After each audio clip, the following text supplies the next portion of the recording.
Hello everyone, welcome to another lecture of organizational behavior and today our topic is link between perception and decision making. ये हमारा chapter number 6 है organizational behaviour का, perception and individual decision making and today our topic is link between perception and decision making. कि जब भी हम कोई decision कर रहे होते हैं, किसी बारे में फैसला कर रहे होते हैं, तो परसेप्शन का उसमें क्या ताल्लुक है, क्या लिंक है। तो सबसे पहले हम देखते हैं कि डिसीजन क्या होती है। Decision, a choice from two और मोर अल्टरनेटिव इज डिसीजन। जब दो या दो से ज़्यादा मुतबादिल चीज़ों में फ़ैसला किया जा रहा हो, चॉइस की जा रही है, उसको कहते हैं हम डिसीजन।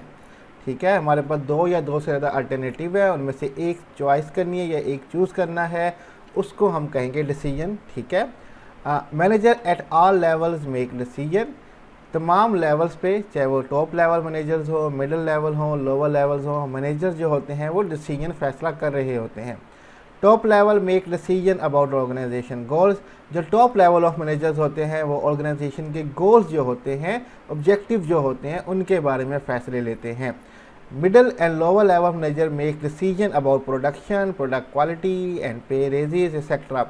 मिडिल लेवल के और जो लोअर लेवल के मैनेजर्स होते हैं वो फैसला कर रहे होते हैं अबाउट द प्रोडक्शन, पैदावार कितनी होगी कितनी नहीं होगी, प्रोडक्ट क्वालिटी के बारे में डिसीजन कर रहे होते हैं, पे रेजी तनख्वाहें बढ़ने के बारे में डिस्कशन कर रहे होते हैं।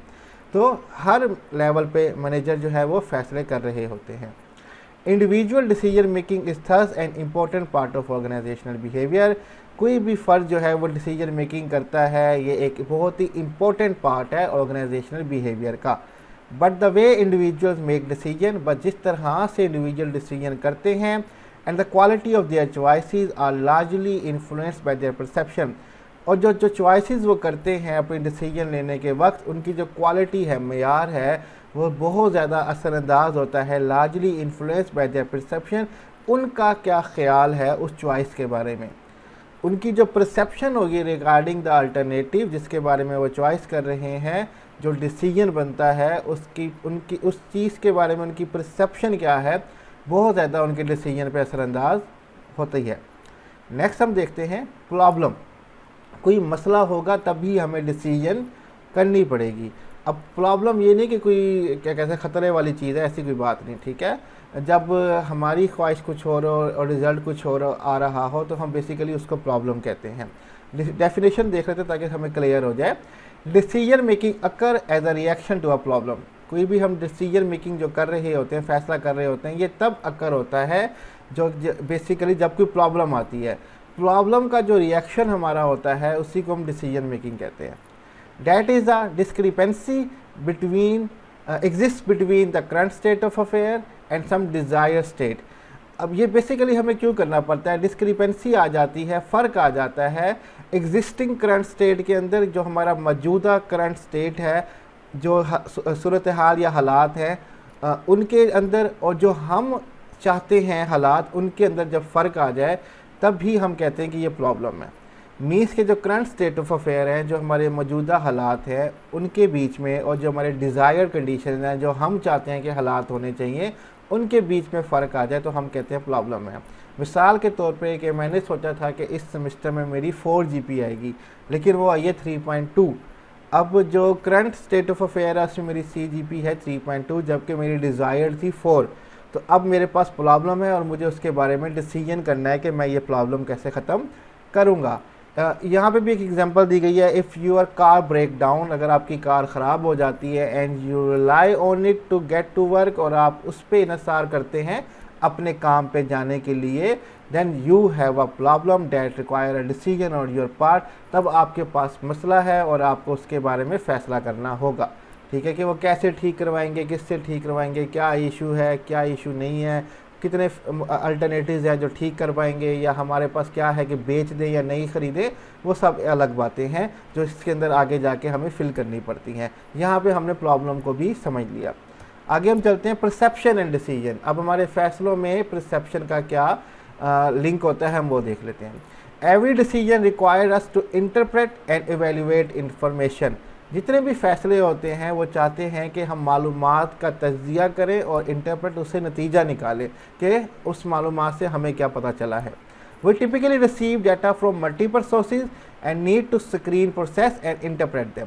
विच data are relevant to the decision and which are not. जब हमें फैसला करना होता है किसी चीज़ के बारे में, मिसाल के तौर पे कि मैंने बाइक ख़रीदनी है, तो मुझे बहुत सारे मल्टीपल सोर्सेज मिलेंगी, कोई रिश्तेदार बताएगा, कोई दोस्त बताएगा ये बाइक ले लो, ये बाइक ले लो, हर कोई इन्फॉर्मेशन देगा। तो जब भी किसी भी चीज़ के बारे में आपने फैसला करना हो तो मल्टीपल सोर्सेज से आपको इन्फॉर्मेशन मिलेगी, तब आप उसकी स्क्रीनिंग करेंगे इन्फॉर्मेशन की, या इसकी इन्फॉर्मेशन तो बेकार है, ये इन्फॉर्मेशन बहुत अच्छी है। छानने के बाद आप अहम इन्फॉर्मेशन निकाल लेंगे और उनके बारे में इंटरप्रेट करेंगे, नतीजा निकालेंगे कि which data are relevant to the decision, कौन सा डाटा जो है वो ठीक है या रेलिवेंट ताल्लुक़ रखता है मेरे फैसले से, और कौन सी इन्फॉर्मेशन मेरे फैसले से ताल्लुक़ नहीं रखती, क्योंकि इसी इन्फॉर्मेशन से हमारी परसेप्शन बनती है और फिर ही हम फैसला करते हैं।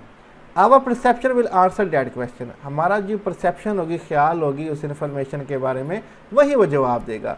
We also need to develop alternative and evaluate their strength and weakness, और हमें ये भी चाहिए कि हम मुतबादिल भी बनाएं और उनकी स्ट्रेंथ और वीकनेस देखें कि मेरे पास अगर ये चॉइसेस हैं, ये बाइक ख़रीदना चाहता हूँ या ये बाइक भी चॉइस है, ये बाइक की भी मेरे पास चॉइस है, तो उस बाइक की क्या स्ट्रेंथ है, क्या वीकनेस है, और दूसरी बाइक की क्या स्ट्रेंथ या वीकनेस है, ये जानना भी बहुत ज़्यादा ज़रूरी हो जाता है। अगेन दोबारा our perceptual process will affect the final outcome, जो हमारा परसेप्शनल प्रोसेस होगा कि हम किस तरह किसी चीज़ के बारे में ख्याल बनाते हैं, वही असरअंदाज करेगा हमारे फाइनल आउटकम रिजल्ट के ऊपर। तो इस तरह से हमारा जो परसेप्शन है, ख्याल है किसी चीज़ के बारे में, वही हमारा डिसीजन के अंदर असरअंदाज हो रहा होता है। बाकी हमारे पास डिसीजन मेकिंग प्रोसेस है, जो कि मैंने प्रिंसिपल्स ऑफ मैनेजमेंट के आप कह सकते हैं कि प्ले लिस्ट में पूरा टॉपिक ये कवर किया हुआ है। 8 स्टेप होते हैं डिसीजन मेकिंग प्रोसेस के अंदर, जस्ट मैं यहाँ पे नाम बता देता हूँ। आइडेंटिफाइंग द प्रॉब्लम, सबसे पहले मसला देखें कि आपको क्या है, उसके लिए फिर आपको डिसीजन करनी पड़ेगी। तो पहले आइडेंटिफाई द प्रॉब्लम, के आप ढूंढें कि आपको कि प्रॉब्लम क्या है, मसला क्या है। Identifying decision criteria, standard of selecting something, decision criteria ढूंढें कि क्या है जो आपकी प्रॉब्लम को सॉल्व करेगा। Allocating weight for the criteria, फिर उन क्राइटेरिया को वेट दें कि आपने जो क्राइटेरिया ढूंढा है उसमें जो जो चीज़ें हैं उनमें कौन सी चीज़ आपके लिए सबसे ज़्यादा इंपॉर्टेंट की हामी है। डेवलपिंग अल्टरनेटिव, मुतबादिल ढूंढें, जो यानी कि आपका मसला ये हल कर सकते हैं, तो कौन कौन उसमें हमारे पास चॉइसेस हैं, अल्टरनेटिव्स हैं जिनको हम चूज़ कर सकते हैं। एनालिसिस ऑफ अल्टरनेटिव, हमें उन जितने भी अल्टरनेटिव हैं उनको एनालिसिस करना है, जायज़ा और तज्ज़िया करना है। सेलेक्टिंग एन अल्टरनेटिव, उस अल्टरनेटिव को सिलेक्ट कर लेना है। इम्प्लीमेंटिंग अल्टरनेटिव, उस अल्टरनेटिव को इम्प्लीमेंट करना है। और एवेल्युएट डिसीजन इफेक्टिवनेस, जब हम उस मुतबादिल को सिलेक्ट कर लेंगे फिर एवेल्युएट करेंगे हमारा डिसीजन जो है वो बेहतर था या गलत था। ये 8 स्टेप हैं डिसीजन मेकिंग प्रोसेस के, ये आपको प्रिंसिपल्स ऑफ मैनेजमेंट की प्ले लिस्ट में भी मिल जाएंगे। तो यहीं पे हमारा जो आज का टॉपिक है वो एंड होता है। स्लाइड्स का लिंक मैं डिस्क्रिप्शन में दे दूंगा, वहाँ से डाउनलोड कर सकते हैं, और कोई भी क्वेश्चन टॉपिक से रिलेटेड हो आप हमें कमेंट में पूछ सकते हैं। अपना ख्याल रखिएगा, अल्लाह हाफिज़।